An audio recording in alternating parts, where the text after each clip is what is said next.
네, 안녕하십니까. 표현봉입니다. 주식 플랫폼 활용 실습 기본편을 진행하도록 하겠습니다.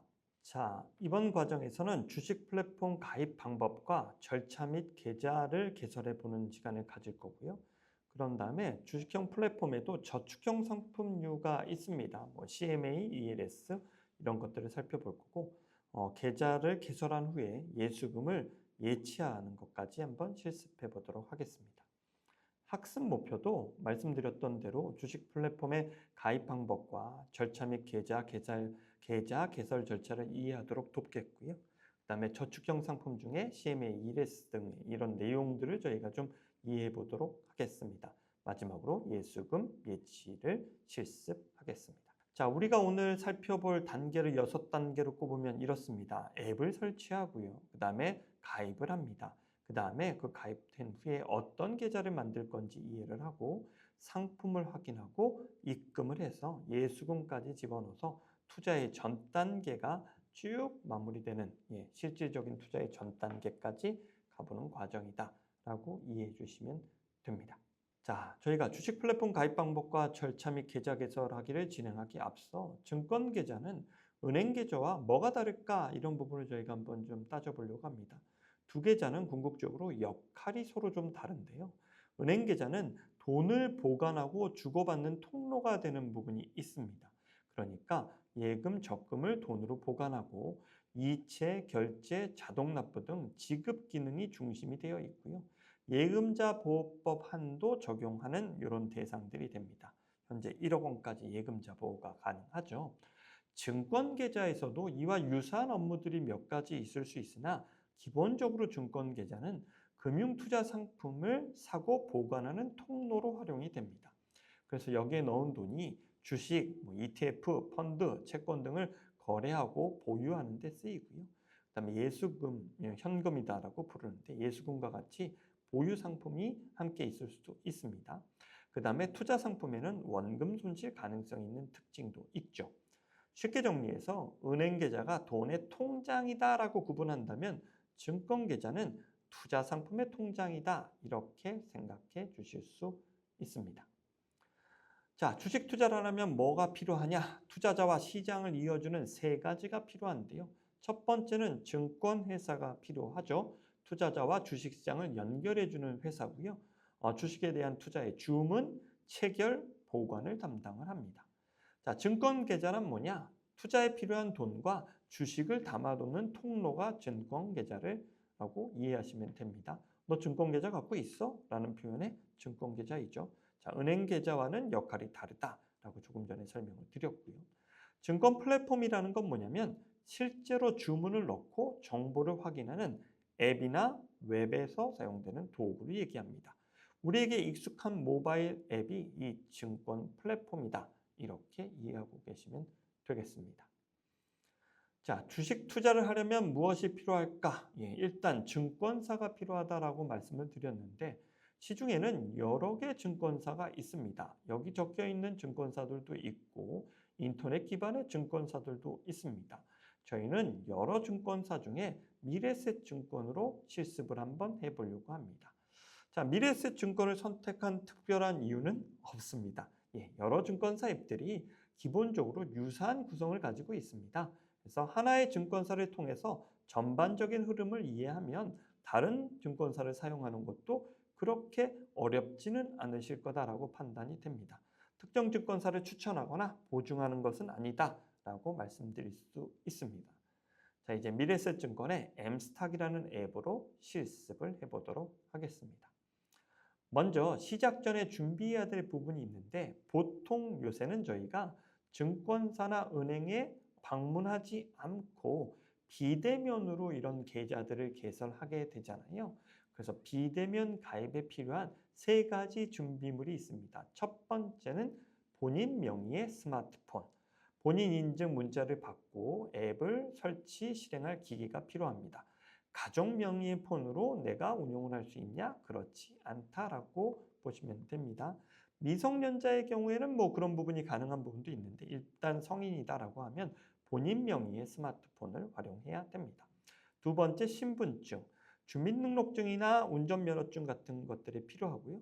촬영을 통해서 본인 확인에 사용을 합니다.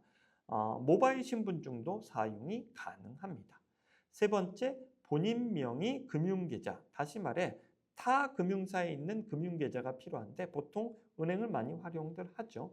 은행에 있는 금융계좌를 통해서 일원 인증, 저희가 일원을 보내고 그 부분에 실명 확인에 사용들을 하죠. 나중에 이체 실습에도 같은 계좌를 활용해서 이런 부분을 저희가 진행하면 됩니다. 자, 세부 이런 준비물들은 앱 안내에 따라 다소 달라질 수도 있습니다. 그러니까 선택하신 증권사의 가입 화면의 안내를 따라 이런 내용들을 확인해 보실 필요성이 있다. 이렇게 말씀드리겠습니다. 자, 이제 저희 미래에셋증권 가지고 한번 해볼 거니까 미래에셋증권의 앱을 설치를 한번 해보도록 할게요. 현재 미래에셋증권의 앱은 M스탁이다라고 불리고 있는데 공식 앱을 정확히 설치하는 것부터 시작을 합니다. 앱스토어나 플레이스토어에서 미래에셋증권 M스탁을 정확한 이름으로 검색을 합니다. 조금만 검색하더라도 이와 관련된 앱들이 쭉 뜰 텐데 이 풀네임을 정확히 고려하셔서 진행하시면 되겠죠. 그 다음에 설치할 때도 개발사가 미래에셋증권인지 확인 후 설치를 진행을 하고요. 다 설치되고 난 다음엔 앱을 열어서 초기 화면과 접근 권한 안내를 확인하시면 됩니다. 자, 처음 하는 사용자라면 무엇부터 해결해야 되냐? 회원 가입을 먼저 하고 본인 확인을 통해서 계좌가 개설이 된다. 이게 하나의 흐름으로 이어진다라고 보시면 됩니다. 자, 회원 가입은 아이디 비밀번호를 만들어서 M스탁에 계정을 등록하는 거고요. 그 사이 본인 확인, 신분증 촬영이나 휴대폰 인증 등으로 본인 확인을 하게 되죠. 그 다음에 투자에 사용할 증권 계좌를 비대면으로 개설하는 게 첫 번째 절차다. 이렇게 이해하시면 되겠습니다. 자, 계좌 개설 전에 뭘 해야 될까? 계좌 개설 버튼을 누르기 전에 세 가지 질문에 대해서 스스로 답을 갖고 있으셔야 됩니다. 나는 어떤 계좌를 만드는가, 뭘 하기 위해서 이 증권 계좌를 만들고 있는가를 보셔야 됩니다. 종합 매매를 위해서일 수도 있고 CMA, ISA 같은 상품을 위해서도 저희가 만들 수 있죠. 그래서 계좌의 종류와 목적을 확인하고 시작하셔야 되고요. 그 계좌를 통해서 저희가 어떤 상품을 거래할 것인가 라는 것도 따져보는 거죠. 예를 들어 나는 국내 주식을 투자하고 싶어, 나는 해외 주식을 투자하고 싶어, 나는 ETF를 사고 싶어 라고 했었을 때 내가 선택한 계좌가 그런 거래가 가능한 그런 계좌인지를 또 고려하셔야 됩니다. 그 다음 매매 수수료나 이용 조건 등 이런 비용이나 이런 것들이 어떻게 되는가도 한번 살펴보실 필요성이 있다. 이렇게 정리해 드리겠습니다. 자, 증권 앱에는 왜 여러 가지 계좌가 있을까요? 왜냐하면 같은 앱에서도 목적에 따라 계좌가 나뉘기 때문입니다. 저희 아까 종합매매라고 말씀드렸는데 보통 이 종합매매는 주식, ETF, 채권 등 일반적인 거래를 하기 위해 만들어진 계좌이고요. CMA는 단기 자금을 맡겨두고 관리하는 계좌입니다. ISA는 여러 상품을 담고 세제 혜택을 받으려고 만드는 계좌이고요. 이런 ISA 같은 경우는 정부가 제도적으로 만든 상품이죠. 그런 상품을 저희가 운영할 때 또 이런 계좌를 만들어야 되고 또 노후 자금을 만들기 위한 연금 계좌, 그 다음에 연말정산의 세액공제를 받기 위해서 가입하는 연금 계좌들도 별도의 계좌를 만들어서 장기적인 저축 투자 운용을 해야 된다. 이렇게 보시면 됩니다. 자, 모든 계좌를 저희가 한꺼번에 지금 다 만들 필요는 없습니다. 이 돈을 어떤 목적으로 굴릴 것인가에 따라서 필요한 계좌만 골라서 개설하시면 되고요. 또 추후에 새로운 계좌가 필요한 이슈가 생기면 그 계좌만 또 추가로 개설하고 이런 부분도 다 가능하다라고 이해하시면 되겠습니다. 자, 이제 실질적인 모바일 앱 화면을 보면서 흐름을 한번 살펴보도록 하겠습니다. 자, 계좌를 개설하는 걸 저희가 클릭하고 들어갔는데 보통 최근에 증권사들은 이 계좌 개설하는 절차가 그렇게 간단하지만은 않아서 한 번에 여러 개의 계좌를 개설하는 그런 기능들도 이렇게 넣어놨습니다. 예를 들어 주식 투자하는 계좌와 CMA 계좌를 한꺼번에 만든다. 주식 투자하는 계좌와 CMA와 연금 계좌를 한꺼번에 만든다. 이런 식으로 여러 개의 계좌를 한꺼번에 만드실 수도 있다라는 거죠. 자, 근데 저희가 이렇게 만들어 놓고 추가로 하나만 더 개설한다. 아니면 처음에 시작할 때도 여러 개 한꺼번에 안 하고 난 필요한 거 하나만 만들 거야 라고 하면 그것도 선택하셔서 가입하실 수 있습니다. 이렇게 계좌 개설 신청을 하면 앞서 말씀드렸던 대로 각 증권사마다 계좌 개설할 때 준비물이 뭐다라는 게 명시가 되고 그런 것들이 준비되어 있나 확인하고 다음 과정을 진행하시면 됩니다. 첫 번째는 본인 확인이 필요하죠. 그래서 본인의 이름을 입력을 하시고 그 다음에 통신사 핸드폰을 통해서 본인 확인을 진행하게 됩니다. 그래서 통신사를 선택하고 그 다음에 번호를 누르고 그렇게 해서 본인 확인 진행을 해서 1차적인 본인 확인을 일반적으로 진행을 하고요. 그 다음에 저희는 이 과정상에서 주식과 CMA를 한꺼번에 만드는 걸 진행을 했다라고 했었을 때 그에 필요한 필수적인 정보 동의 사항들에 대한 부분들이 쭉 안내가 됩니다. 그러면 그런 내용들을 적어도 처음에는 꼼꼼히 한번 읽어보시고 동의를 진행해 주시면 좋겠고요. 전체 동의가 필요할 땐 전체 동의를 하면 나머지 내용들도 이렇게 쭉 한꺼번에 동의가 됩니다. 그래서 그냥 슉 넘어가지냐? 그렇진 않고 꼭 보셔야 될 건 일일이 화면 확인을 해 주셔야 넘어가니까 말씀드렸던 대로 한번 살펴보시는 게 필요하다. 그 다음에 그런 내용들에 대해서 확인했다라는 거 V 체크해주고 동의해서 또 넘어가게 되어 있습니다. 그 다음에 이런 것들이 대포 통장이나 이런 것들로 악용될 요인을 막기 위해서 기본적으로 이런 질문들을 다 유사하게 진행하고 있습니다. 타인으로부터 통장 대여 요청을 받은 사실이 있냐? 아니요. 타인으로부터 신용등급 상향 대출 등의 목적으로 통장 개설 요청받은 적 있냐? 아니요. 법인의 관계자로부터 일시 고용되거나 고용을 약속받고 계좌 개설 등의 사항을 위임받은 사실이 있냐? 아니요라고 답해 주셔야 그 다음 과정이 진행되는 거죠. 실제 이런 용도로 쓰이는 계좌를 만든다라는 건 범죄 행위가 연루되는 이슈니까 그런 계좌를 개설은 당연히 안 하셔야 되는 부분도 있고요.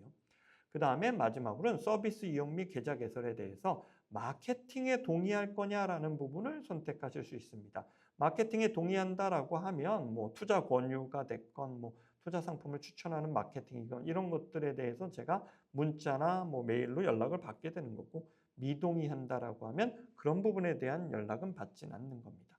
보통 이런 걸 선택사항이다라고 하는데 선택사항은 미동의해도 계좌 개설에는 문제가 없다. 이렇게 보시면 되겠습니다.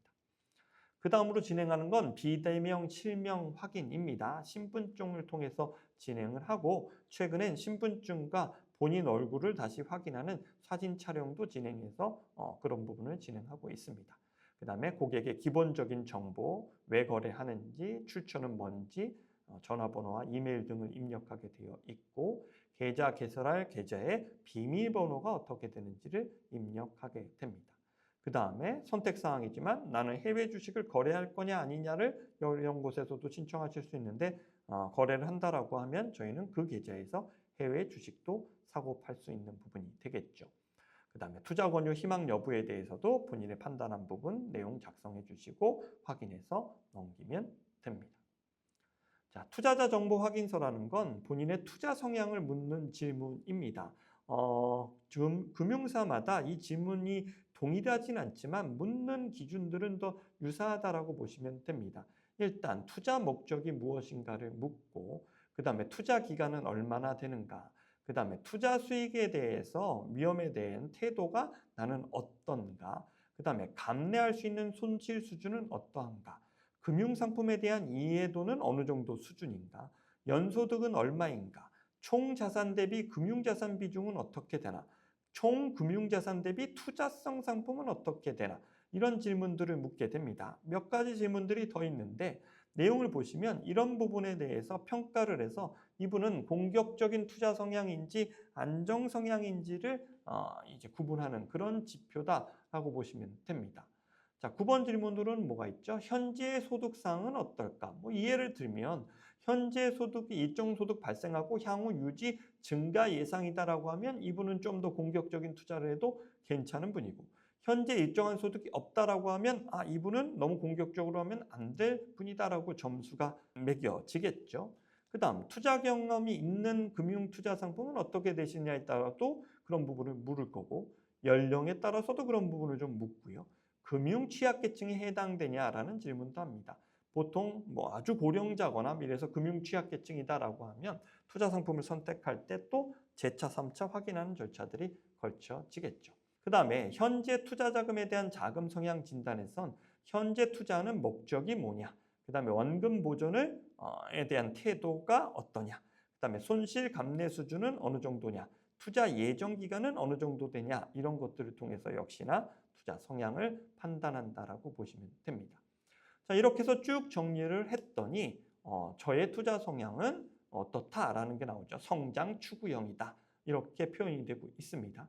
그런데 해외 주식 매매 신청도 했는데 해외 주식을 거래하려면 매우 높은 위험 1등급에 해당이 되는데 아래 보시다시피 그러면 성장형이 미래에셋증권 기준으로 나왔어야 되는데 제가 선택한 건 성장 추구형이더라는 겁니다. 그래서 고객님이 투자하고자 하는 해당 금융상품은 투자 성향에 부적합한 상품입니다 라는 거죠. 위험한 상품을 투자해야 되는데 그렇지 못한 투자 성향이다 라는 부분입니다. 그런데 그러면 저희가 투자 성향을 다시 한번 변경을 해서 이런 상품을 투자할 수 있는 성향으로 조정돼야 될 필요성이 있고, 아니면 내 투자 성향에 적합하지 않으니까 그런 상품에 투자하지 않으실 수도 있는 거죠. 그런데 보통은 투자 성향에 적합하지 않은 투자 상품에 대해서도 거래를 승인하겠다라는 것도 동의해 주시면 그 부분도 진행 가능하다라고 이해해 주시면 됩니다.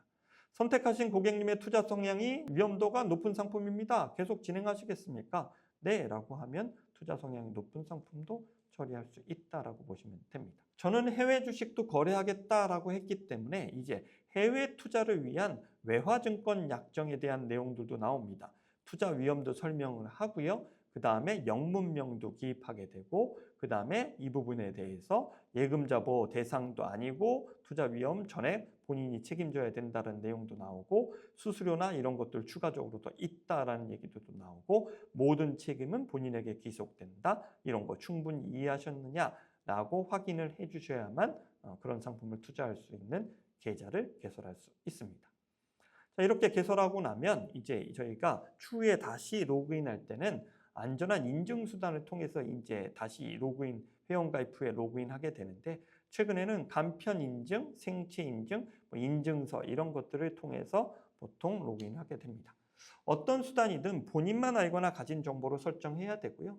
비밀번호는 또 금융을 다루던 계좌니까 다른 곳께 다르게 하거나 인증 정보 등은 절대 공유하지 않는 태도를 취해야 되는 것도 기본이다라고 생각해 주시면 되겠습니다. 네, 개설된 계좌 저희가 한번 세 가지 확인해 볼게요. 개설이 됐습니다. 그러면 그 계좌의 계좌 번호가 뭔지, 그 다음에 내가 어떤 종류의 계좌를 개설한 건지, 그 다음에 개설 직후에는 대체로 당연히 영원이 있겠지만 이후 이체를 통해서 예수금을 채워서 진행을 한다라는 거 기억하고 계시면 되겠습니다. 자, 저희가 이제 이런 계좌에서 다룰 수 있는 상품 중에 저축형이라고 볼 수 있는 상품에 대한 걸 간단하게 한번 짚고 넘어갈 건데요. 금융상품은 모두 다 같은 위험을 가지냐? 그렇진 않다. 이름이 비슷해 보여도 성격은 크게 다를 수 있고 저희는 그걸 충분히 알고 투자해야 된다라고 말씀을 드렸죠. CMA와 ELS 같은 상품들은 모두 증권사앱에서 만날 수 있는 금융상품입니다. 그런데 그 두 상품은 구조 위험이 크게 다릅니다. 이번 시간엔 이걸 좀 저희가 간단하게 한번 좀 살펴보려고 합니다. 저희 아까 CMA 계좌를 개설할 수 있다라고 했는데 그건 뭐냐면 증권사의 종합자산관리 계좌를 CMA다라고 얘기하는데요. 단기 자금을 맡겨두는 통로입니다. 입출금도 가능한데 하루만 맡겨도 이자를 주는 그런 용도로 저희가 많이 활용하고 있죠. 자유로운 입출금 가능하고요. 단기 상품에 자동 운용되면서 이제 매달 하루만 맡겨도 RP나 MMF 통해서 이자가 발생하고 유형에 따라서 성격이 조금 다르기도 합니다. 자, ELS라는 부분은 뭐냐라고 하면 주가 연계 증권이다라고 하는데요. 조건에 따라 수익과 손실이 결정되는 구조화 상품이다라고 얘기를 합니다. 다시 말해 주가 지수나 특정 주식의 움직임에 따라서 수익과 손실이 결정되는 구조화 상품이다. 이렇게 이해하시면 됩니다. 상품의 성격은 조건부 수익 구조입니다. 그러니까 어떤 조건을 달성하면 약정된 수익을 주고 벗어나면 손실 가능성이나 그 약정된 수익을 주지 않을 수 있다는 거죠. 여기서 저희가 알고 있어야 될 건 반드시 알아야 될 거, 원금 손실도 가능한 부분이 있다는 겁니다. 기초자산이 크게 하락하면 원금의 상당 부분을 잃을 수도 있다. 그래서 고위험 등급으로 분류된 상품이다라는 걸 ELS는 기억하고 계셔야 됩니다. 실은 최근엔 이런 것들이 명확하게 다 안내되고 있으니까 저희가 훅 속단해서 들어가지만 않으면 큰 실수는 피하실 수 있다라고 봅니다. CMA와 ELS는 단순 비교할 상품은 아니지만 간혹 저희가 증권 계좌를 처음 접하면 좀 헷갈리신 부분이 있으니까 간단하게 정리해 보면 CMA의 목적은 뭐다? 단기자금 관리다. 그다음에 유동성 면에선 일반적으로 유동성 매우 높다. 언제라도 찾아 쓸 수 있다. 위험은 유형에 따라 다르지만 기본적으로는 위험이 상당히 낮은 상품이다라고 보면 되고 구조도 상대적으로 단순해서 단기에 돈을 맡기거나 뭐 이럴 때 CMA를 활용한다라고 보는 거고요. ELS는 조건부로 투자 수익을 추구해요. 그래서 상품별 만기 상환 조건이 존재하니까 그 내용 알아야 되고 원금 손실 가능성이 있으니까 그 기준이 뭔지 명확히 해야 되고 복잡한 편이니까 수익률만 보고 금융상품을 선택해서는 안 된다. 이렇게 이해하시면 됩니다. 저희가 앱 사이트에 들어가 가지고 이 내용 살펴보도록 할게요. CMA랑 ELS 뭐 이런 것들 살펴보겠습니다. 보시면 보통 메뉴를 클릭하고 들어가면 상단에 상품 안내가 되는데 그중에 상품들이 왼쪽에 쭉 나열되는데 CMA 있죠. 저희가 CMA를 선택해서 들어가면 발행어음 CMA는 연 2.2% 주고 RP는 1.95 준다. 그런데 뭐 모두 다 매우 낮은 위험 등급이다. 이런 식으로 선택을 하고 나면 저희는 CMA에 돈을 맡겼을 때 하루만 맡겨도 약정된 이자율을 주고 이 약정 이자율은 변동 이자니까 또 변하기도 하고 이렇다라고 보시면 됩니다. 하루만 맡겨도 이자를 주는 수집 즐금형 투자 상품이다라고 CMA를 기억하시면 됩니다. 자, ELS는 다시 상품으로 들어갔었을 때 좌측편에 ELS라고 언급돼 있죠. 자, 그런데 ELS 중에 그 ELS로 들어가고 나서 청약 중인 상품들을 보면 저희가 선택할 수 있는 거죠. 그랬더니 낮은 위험이다라고 표현하는 되는 애가 있습니다. 근데 얘는 정확하게 ELS가 아니고 ELB라고 상품명이 구분될 확률이 높은데 보시면 네, 만기까지 조건 충족했었을 때 세전 8.6 준다. 그런데 조건 미충족 시에는 0% 이자 준다. 이런 변동성의 폭을 갖고 있는 조건부 수익을 받게 되는 거고요. 근데 저희가 앞서 말씀드렸던 ELS 상품의 경우에는 높은 위험이다라고 언급돼 있고 만기까지 끌고 갔었을 때 20.8%의 수익을 얻을 수 있지만 조건을 미충족할 땐 마이너스 100% 손실이 날 수도 있는 상품이다라고 언급돼 있습니다. 자, 이런 금융상품에서 앞에서 이렇게 다루어 놓는 건 그만큼 위험한 거니까 고난도 상품이니까 신경 써서 가입해야 된다라는 거고요. 그러면 어떻게 됐었을 때 상환 조건이냐라는 부분이 아래쪽에 이렇게 명시돼 있는데 이 내용은 예를 들어 SK 하이닉스를 기초자산으로 한 ELB의 경우에는 상환 조건 기간 동안 20% 밑으로 SK 하이닉스가 떨어지지만 않으면 이 조건을 채워주겠다라는 거고 그 다음에 이 고난도인 ELS 상품 같은 경우에는 기초자산이 홍콩 항생지수랑 코스피 200을 놓고 보는데 그 기간 따라서 90%, 80%, 80%, 90%, 85%, 80%, 70%, 70%, 65%처럼 이 기준 밑으로만 떨어지지 않으면 이 조건을 채워준다. 이런 식으로 표현되는 상품입니다. 그러니까 이런 상품에 대해서 충분히 내가 이해하고 있었을 때 투자해야 되는 상품이다 라고 생각해 주시면 되겠습니다. 수익만 놓고 들어가면 안 된다. 이렇게 보면 되겠습니다. 자, 이제 저희는 마지막으로 예수금 예치와 실습을 한번 보도록 하겠습니다. 예수금이란 건 뭐였죠? 증권계좌에서 바로 쓸 수 있는 현금입니다. 그러니까 증권계좌에 들어오는 현금 중 거래에 바로 사용할 수 있는 자금을 이제 입금하는 거죠. 그럼 예수금이 있으면 주문과 매수가 가능해집니다. 자, 그랬을 때 예수금을 넣는 절차는 보통 저희가 은행에 돈이 있는 경우가 많으니까 은행에 있는 돈을 증권계좌로 보내게 되고 그 돈이 예수금으로 들어온다. 이렇게 보시면 됩니다. 그러려면 입금할 증권계좌 번호를 확인해야겠죠. 그래서 은행 앱에서 저희가 이체하듯이 그 계좌로 돈을 넣게 되면 예수금이 들어오게 됩니다. 처음에는 소액만 넘겨서 잘 되는구나 라는 거 확인하신 다음에 필요한 자금을 넘기시면 되겠죠. 자, 계좌번호 확인하셔야 되고 계좌 명의가 본인 건지 확인해야 되고 또 이체 가능 시간과 한도 등이 이제 설정되어 있는 경우도 있으니까 그런 거 확인해서 진행하시면 되겠습니다. 자, 이제 실습을 한번 해보도록 할게요. 제가 은행 계좌에서 그 다음에 제가 만든 미래에셋 증권 계좌의 계좌번호에 입력을 하고 돈을 보낼 건데요. 지금 현재 제가 이제 국내 주식을 매매하기 위해서 만들어 놓은 계좌에는 예수금이 전혀 없죠. 그리고 말씀드렸던 대로 예수금 상승 내역에도 아무것도 없습니다. 제가 외부 은행에서 100만 원을 이 계좌로 송금을 했더니 이체하시겠습니까? 표현봉에게 이체하시겠습니까? 근데 최근 이체 이력 없는 분입니다. 당연하죠. 처음 진행하는 거니까.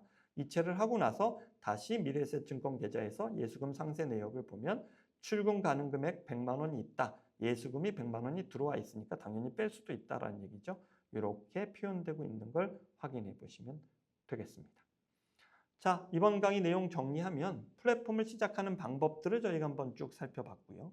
증권 계좌의 종류와 종류에 따라서 뭘 투자할지가 달라지니까 그걸 확인하고 개설하셔야 된다라는 거.